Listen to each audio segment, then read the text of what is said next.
পেহেলগামে জঙ্গি হামলার জেনে বিশেষ অধিবেশন ডাকার আবেদন পার্লামেন্টে বিশেষ অধিবেশন ডাকার আবেদন কংগ্রেসের। প্রধানমন্ত্রীকে চিঠি দিলেন লোকসভার বিরোধী দলনেতা রাহুল গান্ধীও। আবেদন করেন কংগ্রেসের সভাপতি মল্লিকার্জুন খাড়গে। জঙ্গি হামলার জেরেই বিশেষ অধিবেশন ডাকার আবেদন জানানো হয়েছে এবং এই বিশেষ অধিবেশন ডাকার আবেদন জানানো হয়েছে কংগ্রেসের তরফ থেকে। প্রধানমন্ত্রী নরেন্দ্র মোদীকে এই নিয়ে চিঠি দেওয়া হয়েছে। চিঠি দিয়েছেন লোকসভার বিরোধী দলনেতা রাহুল গান্ধী। আবেদন করেছেন কংগ্রেস সভাপতি মল্লিকার্জুন খাড়গেও। এবং কাশ্মীরে যেখানে এই নারকীয় হত্যাকাণ্ড চলেছে, যেভাবে পর্যটকদের ওপরে জঙ্গি হানার ঘটনা ঘটেছে, সেই ঘটনাতেই এবার বিশেষ অধিবেশন ডাকার আবেদন জানানো হয়েছে। পার্লামেন্টে বিশেষ অধিবেশন ডাকার আবেদন জানিয়ে চিঠি দেওয়া হয়েছে প্রধানমন্ত্রী নরেন্দ্র মোদীকে।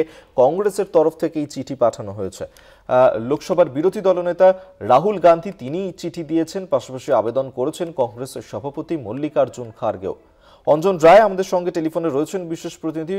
অঞ্জন দা, এই যে বিশেষ অধিবেশন ডাকতে চেয়ে যে চিঠি দেওয়া হয়েছে কংগ্রেসের তরফ থেকে, ঠিক কি উল্লেখ রয়েছে এই চিঠিতে? এটাই উল্লেখ রয়েছে যে দুটি সভা, রাজ্যসভা এবং লোকসভায় বিশেষ অধিবেশন ডাকা উচিত এবং কাশ্মীরের সহ এই যে জঙ্গি হানা এর বিরুদ্ধে প্রস্তাব নেওয়া উচিত। তার সাথে সাথে রাহুল গান্ধী বলেছেন যে টেররিজম অর্থাৎ হচ্ছে সবাইকে এই টেররিজমের বিরুদ্ধে একত্রিত হয়ে লড়তে হবে।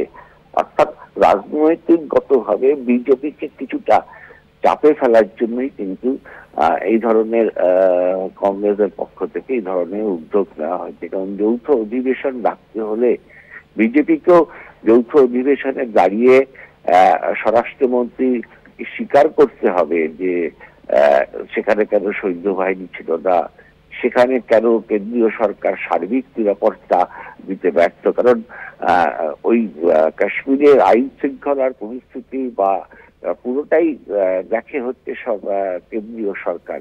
ফলে স্বাভাবিকভাবে সেক্ষেত্রে চাপের মুখে পড়তে পারে কেন্দ্রীয় সরকার। মূলত সেই উদ্দেশ্য নিয়েই কিন্তু এই অধিবেশন ডাকার কথা বলা হয়েছে। ধন্যবাদ। বিশেষ প্রতিনিধি অঞ্জন রায় আমাদের সঙ্গে টেলিফোনে ছিলেন।